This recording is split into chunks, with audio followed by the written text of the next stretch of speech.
in Ghana. As you can see, my beautiful wife is not here today. She's happened to be at work.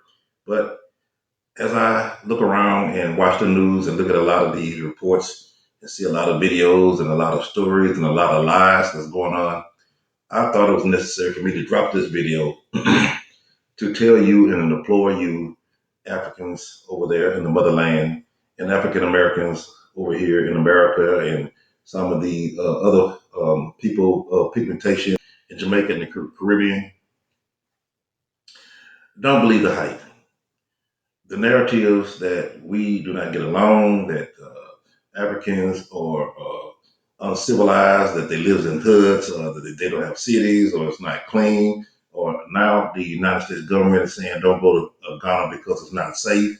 When you look at every legitimate, detailed information source, it says that Ghana is one of the safest places that you could ever go, ever. Now they got a travel ban, said it's not safe. Why? Narrative.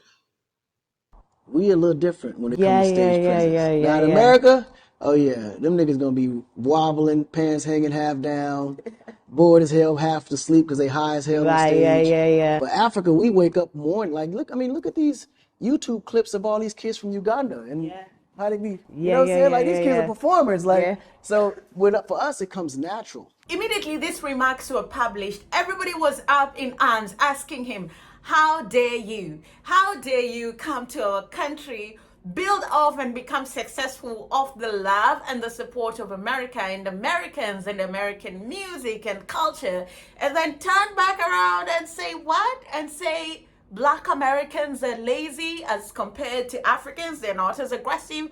They're not taking advantage of every opportunity that they get. Well, I want to give you sort of an African perspective of how Africans sort of perceive Black Americans, and consume this with caution because the only place we get to see Black Americans is in movies written by white people, directed by white people, because unfortunately for a long time Black people did not have media, and so the representation of Black Americans to Africans has always been skewed. Hi guys, how are you doing? I hope you're doing great. My name is Ndiro Ganga. I'm back again for another chat. I hope that you're well. If you would like to get to know me better, head over to my channel Art on Ndiro Ganga, where I make videos on diaspora relocation back to the continent, the highs, the lows, and what it takes to move back to Africa if you're interested in retracing your roots and coming back to the motherland. Now today I want to address the controversial video of Akon because I feel like it's been talked a lot about, but in an American context. I want to put it into context as an African. Well, first of all, I do not support those statements. I think that different people, Africans have their own unique set of challenges, and also Black Americans have their own unique set of challenges. It's a double-edged sword. You've been in this country for a long time, and I am just making assumptions here because I've never lived as a Black American. You came to a place where your identity is always being questioned by outsiders, by yourself. You're treated like the other, you know, in terms of opportunities, in terms of pay, in terms of how you relate with government and law enforcement. And so this is a very unique set of challenges that an African who's coming to America cannot understand. And most of the time, if you cannot understand something, it's very difficult to sympathize with it. Now, when we were growing up, we watched a lot of movies. Guess how Black Americans were portrayed in movies? You're the lazy people, you were the crackheads, you were the drug dealers, you were the guys in baggy jeans riding children bicycles, you were the gangs and gang leaders, you were the absentee dad, you were the drug addict married to a white woman who's trying to put the house in order, you were the guys that were perpetuating gang violence and smoking weed and you understand, robberies. 3 signs your car accident is worth major compensation. If you've been in a car accident recently, there are 3 critical signs that could indicate your case is worth significant compensation, possibly even 6 or 7 figures. Sign number 1. You understand, robberies. That's how Black people have been cursed in movies all along. White people are always like superheroes and saviors and very straightforward people. It's a deliberate thing, but that's how we have got. Before BT and MTV, there was a lot about black people that we did not know. Does that make sense? And even the way news and coverage is always done, when something happens, the way Fox is going to cover it is not the same way as a black owned media house by black people is going to cover it. Does that make sense? And so the representation of black Americans to Africa has always been very skewed. There was a time I had a conversation with an entrepreneur who is currently in Ghana but was living in America, and he said, when Africans come to America, they're scared of us. I said, why? He said, Africans go to live in white people neighborhood, those who can't, like they can't wait to get out of the hood, and they don't want anything to do with black people, or rather black Americans, because of everything that they've been told or they've seen on the media. We do not understand how the last 400 years the system has worked deliberately to hold back black people. A lot of Africans come here, and I know that what you see is not favorable of African Americans. You know, they say that African Americans, when I say they, the people who are in charge of the airways, the news media, things like that, say that African Americans are lazy. And a lot of Africans believe that. African Americans are gangsters or violent. And a lot of Africans believe that. African Americans are this, African Americans are that. What it is narrative. Why?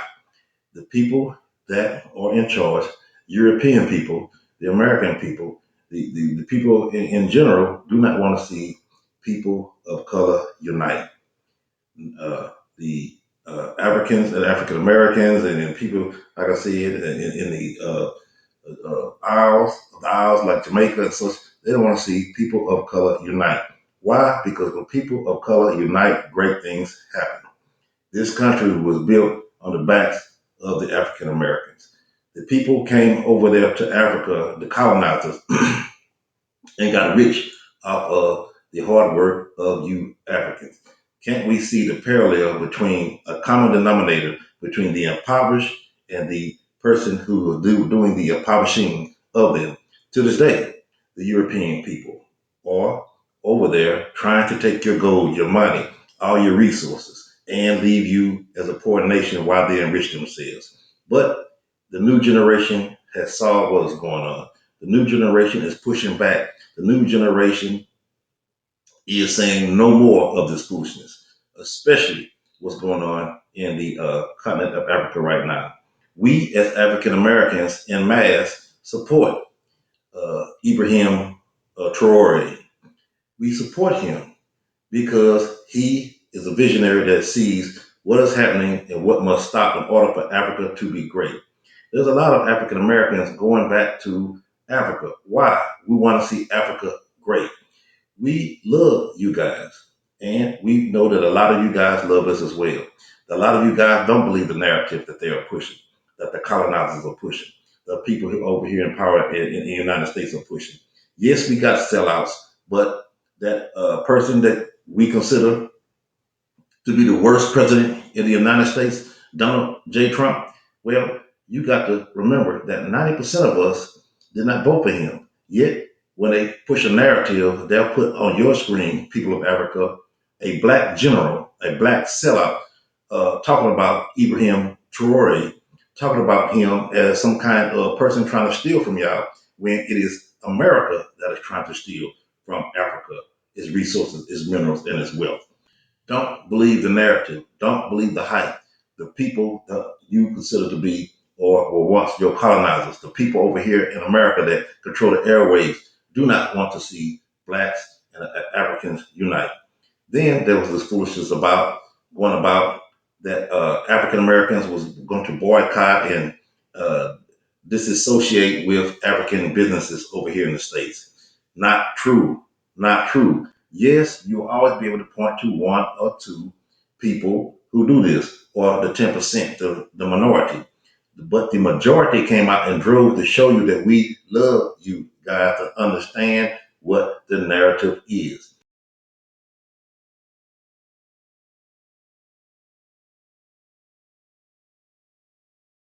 I told you African Americans was not boycotting no African businesses. I told you, you FBAs, you stupid, xenophobic, hateful, weak link Negroes, you guys are not going to continue to embarrass us on the world stage. You FBA fake lineage, you Tariq Nasheed lineages, Negroes, you guys are not going to plaster us with your embarrassing, hateful, xenophobic name FBA. We violently reject that shit. All right. If you want to be the club of FBA lineage, go right the fuck over there. Go sit in the McDonald's parking lot, get your 20-piece nuggets, because that's all you motherfuckers can afford. All right. The rest of us, we was out there eating. We was out there getting the hairs done. We was out there eating. We was doing all that shit. We had to make it a point that we're not gonna allow you stupid, unknowledgeable Negroes represent the great African Americans. You're not gonna mess up this Pan-African movement. Your non-movement, your sit on the couch, do nothing Negro movement, is not going to mess up this forward momentum we got going on with our brothers and sisters on the continent and the Caribbean. And I told you what was going to happen. I said African Americans was going to go out there on that day specifically, and we was gonna go patronize our brothers and sisters, and that's what we did. And don't think I didn't hear some of the low stupid vibrational continental Africans trying to clap back at the low stupid vibrational FBAs, because all y'all on the same tribe of ignorance, right? And we leaving y'all ignorant, miserable asses over there in the corner. Y'all can go ahead and fight over there in the kiddie table while us grown folk, while us woke black excellent folk of all kinds love on each other. You best believe it. I could have made this goddamn video like 4-5 hours long. It would have took me four weeks to upload that shit over here in Africa. I'm telling you right now. So I just made it as short as I can just to drive home the point. You do nothing Negroes, all right? You proud ignoramuses are not moving anything. You don't move the needle at all. You guys were embarrassed. I saw some of you dumbasses going to African shops after hours trying to pretend like y'all was shutting some shit down. Y'all didn't shut nothing down.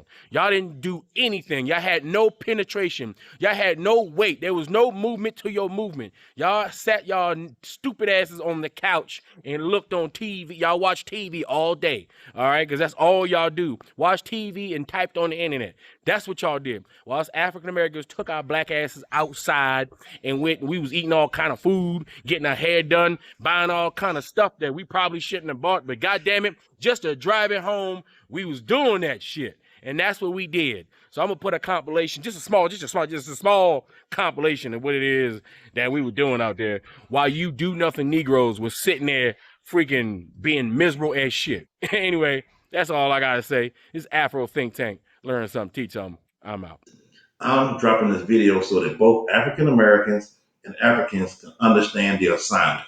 And the assignment is to stay unified, to do not let the other man divide the brother man. And if we understand the narrative, if we understand what they're trying to do, we should stand united and build another Black Wall Street in Africa, in the motherland. We should build something together that can be great. Our people together, unified, is great. And I have noticed that many African Americans, it seems to me, have a very strong love for the motherland. I'm not going to say more so than the Africans themselves, but it seems like Africans have a fun, for the most part, a fun idealism of what America is, more so than African Americans who live here. And I think it's the same vice versa, that African Americans have a very fond idea of what Africa is, more so maybe than with Africans, because y'all live there. It's kind of like people take for granted the situations that they're in. Yes, America pays a lot of money. That's the narrative they show you. They'll show you the mansions in California. They show you the high rises and all this stuff. What America is not going to show you, people of Africa, is they're not going to show you the poverty. They're not going to show you the expensive things. Yes, you might can make $30, $40 an hour, but at the same time, you be paying $4,000 in rent for an apartment in New York, $3,000 for rent for an apartment in New York, and I'm not talking about a big space either. Okay, so yeah, you make more, but you spend more, and in the end, you just as poor as somebody who's making a lot less. That is the reality of America that they don't want you to see. That's the narrative that they don't want you to see. They don't want you to see the disparity in the way they treat African Americans here, and how we have to try twice as hard and be twice as good to get the equal results of someone who is not of dark complexion. That's a fact that they're not going to let you know. They're just going to hit the narrative that your brothers and sisters over here are lazy, and that is far from the truth. We know that you are intelligent over there in Africa, that you are hardworking, that you are being brought down by the system who is against you, brought down by the colonizers who don't want to see Africa rise. We know this. We just hope in turn that you can see that your brothers over here love you and support you as well.